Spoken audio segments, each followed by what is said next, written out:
નમસ્કાર મિત્રો, સ્વાગત છે તમારું માર્કેટ બુલેટિનમાં। તમને ખ્યાલ જ છે કે નેક પેકેજિંગનો આઈપીઓ આવતીકાલથી શરૂ થાય છે। તો આઈપીઓ વિશે તમારા માટે અમે લઈને આવ્યા છીએ, એ પણ આપણી ગુજરાતી ભાષામાં તમામ વિગતવાર માહિતીને છેલ્લે એ પણ મંતવ્ય આપશું કે આઈપીઓમાં અરજી કરવી કે નહીં। વિડીયો જાણવા લાયક બનાવ્યો છે, કદાચ થોડોક લાંબો થશે પણ વિડીયો સ્કીપ ન કરતા લગભગ તમને આવી માહિતી ગુજરાતીમાં કે અંગ્રેજીમાં કે હિન્દીમાં કોઈ પણ યુટ્યુબ ચેનલ કે કોઈ બિઝનેસ ચેનલ આટલી ડીપમાં તમને માહિતી નહીં આપે। તો તમારી ફરજ સમજીને ચેનલને સબસ્ક્રાઇબ ન કરી હોય તો સબસ્ક્રાઇબ કરી દેજો। ચાલો વધુ વાત ન કરતા શરૂઆત કરીએ। નેક પેકેજિંગ લિમિટેડ કે પેકેજિંગ સોલ્યુશન ક્ષેત્રે ભારતની અગ્રણી ઇનોવેશન ઓરિએન્ટેડ અને નિકાસ આધારિત કંપની છે, જે મુખ્યત્વે પ્રિન્ટેડ અને લેમિનેટેડ વુવન પોલીપ્રોપિલિન અને પિંચ બોટમ બેગ્સનું ઉત્પાદન કરે છે, જેની ઇમેજ તમે સ્ક્રીન ઉપર જોઈ શકો છો। 2 દાયકા કરતાં વધુ સમયનો પ્રમોટર્સનો અનુભવ ધરાવતી આ કંપની નાણાકીય વર્ષ 2025માં ભારતના ફ્લેક્સિબલ બલ્ક PLWPP બેગ્સ માર્કેટમાં આશરે 10.1% માર્કેટ હિસ્સો ધરાવે છે। નોંધનીય છે કે પોતાની પિંચ બોટમ બેગ્સમાં લેઝર કટ અને ઇઝી ઓપન ફીચર લાવનાર તે ભારત અને સમગ્ર એશિયાની સર્વપ્રથમ કંપની છે। કંપની ગ્રાહકોની જરૂરિયાત મુજબ ઝિગઝેગ કટ, હિટ કટ અને વિન્ડો ઓપ્શન જેવા કસ્ટમાઇઝ એડોન્સ પણ પૂરા પાડે છે, જેથી તે ગ્રાહકો માટે વન સ્ટોપ સોલ્યુશન બને છે। બિઝનેસ મોડલની વાત કરીએ તો કંપની B2B અને B2C મોડલ હેઠળ 5 કિલોથી 50 કિલો સુધીની કેપેસિટી ધરાવતી પ્રીમિયમ પેકેજિંગ બેગ સપ્લાય કરે છે। કંપની દેશ વિદેશમાં મોટું નેટવર્ક ધરાવે છે, જેમાં ભારતની બજારમાં પ્રતિષ્ઠિત બ્રાન્ડ જેવી કે KRBL limited, Rolls pet food, DCM Shriram અને ઇબ્રો ઇન્ડિયા સામેલ છે। જ્યારે વૈશ્વિક સ્તરે કરગિલ જેવી બ્રાન્ડ સાથે વિશ્વના 71 દેશોમાં તેના પ્રોડક્ટની નિકાસ થાય છે।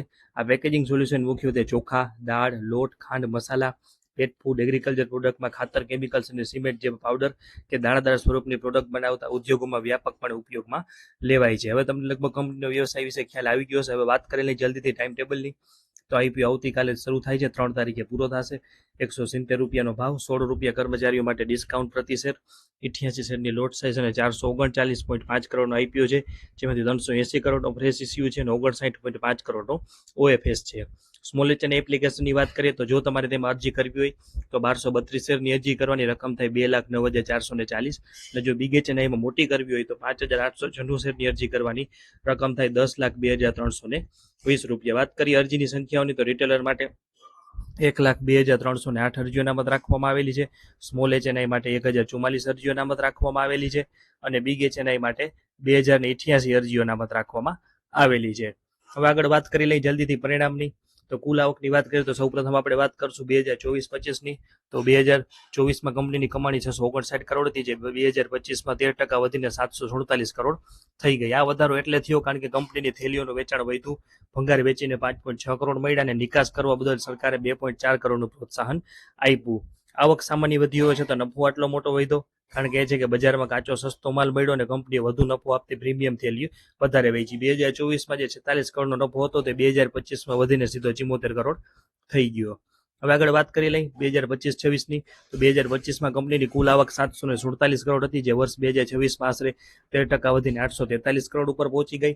વધારા પાછળનું મુખ્ય કારણ એ છે કે કંપનીની પોતાની થેલીઓનું વેચાણ 686 કરોડથી વધીને 767 કરોડ થઈ ગયું।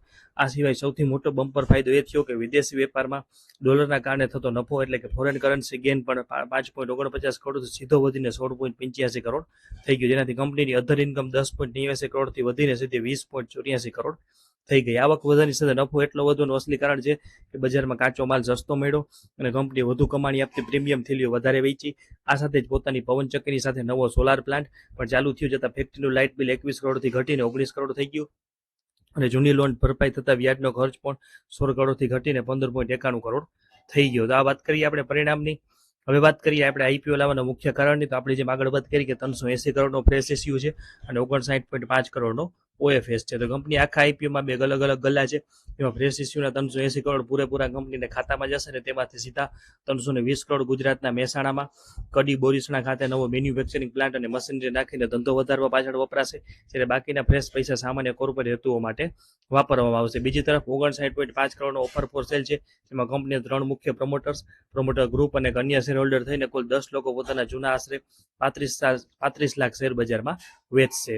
હવે આગળ વાત કરેલી જલ્દીથી કંપનીની 5 સારી અને 5 નબળી બાબતોની, તો સારી બાબતોથી શરૂઆત કરશું તો પ્રથમ છે ટેકનોલોજી અને ડિજિટલ સિસ્ટમ, બીજું છે અઘરી અને જટિલ ડિઝાઇનની મજબૂત ક્ષમતા, ત્રીજું છે કસ્ટમર સેન્ટ્રિક પેકેજિંગ સોલ્યુશન, ચોથું છે ગ્લોબલ હાજરી અને દિગ્ગજ ગ્રાહકોનું મોટું નેટવર્ક, અને પાંચમું છે કે અનુભવી પ્રમોટર્સ અને ક્વોલિફાઈડ મેનેજમેન્ટ. હવે વાત કરીએ નબળી બાબતોની, તો પ્રથમ છે કે સપ્લાયર્સ પર બહુ મોટો આધાર. કંપનીની પોતાની 86.21% કાચો માલ માત્ર ટોપ 10 સપ્લાયર પાસેથી ખરીદે છે. બીજું છે કે જૂના ગ્રાહકો ઉપર આખી કમાણીનો આધાર છે. ત્રીજું છે કે બધા પ્લાન્ટ માત્ર ગુજરાતમાં જ છે. ચોથું છે કે અમેરિકા ઉપર વધુ પડતી નિર્ભરતા છે, એક્સપોર્ટમાં બહુ મોટું કરે છે, તે પણ અમેરિકામાં તેનો સૌથી વધુ હિસ્સો છે. અને પાંચમું છે કે નવા પ્રોજેક્ટમાં થોડો વિલંબ થયો છે. નવી ફેક્ટરી શરૂ કરવાનો સમય ડિસેમ્બર 2026 નક્કી કરવામાં આવ્યો હતો, જે લંબાવીને ઓક્ટોબર 2027 કરી દેવાયો છે. અને ખર્ચનો અંદાજ પણ બદલાયો છે, જે પ્રોજેક્ટ મોડો પડવાનું જોખમ બતાવે છે.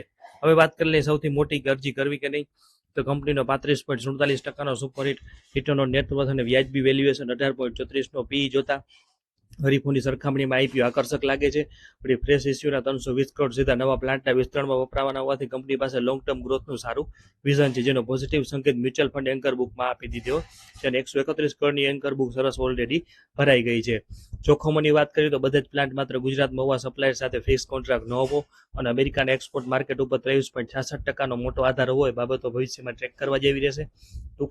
ટૂંકા ગાળાનું દેવું અને મેક્સિકો વેન્ચરની ગેરંટી જેવા નાના જોખમો સામે કંપનીના ફંડામેન્ટલ્સ અને ક્લાયન્ટ લિસ્ટ ઘણા મજબૂત દેખાઈ રહ્યા છે.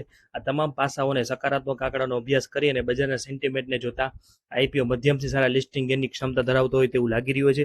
તેથી અમે વ્યક્તિગત રીતે આઈપીઓમાં લિસ્ટિંગ ગેન મેળવવાના હેતુથી અમારી અનુકૂળતા અને જોખમ લેવાની ક્ષમતા મુજબ અરજી કરવાનું વિચારીશું, પરંતુ કોઈપણ રોકાણકારોને કોઈ સત્તાવાર ભલામણ ન કરતા પોતાના નાણાકીય સલાહકારની મદદથી જ અંતિમ નિર્ણય લેજો. તો આપણે વાત કરી નેટ પેકેજિંગ આઈપીઓ વિશે આપણે સરસ પીડીએફ પણ બનાવેલી છે, જે અમે અમારા ન્યૂઝ અપડેટ ગ્રુપમાં શેર કરીએ છીએ. જો તમારે પણ ન્યૂઝ અપડેટ ગ્રુપમાં જોડાવવું હોય તો આપણે ડિસ્ક્રિપ્શનમાં એક નંબર આપેલો છે, તેમાં તમે મેસેજ કરી શકો છો, અથવા આપણા ઇન્સ્ટાગ્રામ પેજના સ્ટોરીમાં પણ લિંક આપેલી છે, તેમાં પણ તમે સંપર્ક કરી શકો છો. આવા તમામ મહત્વના અપડેટ માટે જોડાયેલા રહેજો, અને કેવું લાગ્યું આઈપીનું વિશ્લેષણ તે પણ કોમેન્ટ સેક્શનમાં જરૂર જણાવજો. આભાર, જોડાયેલા રહેજો.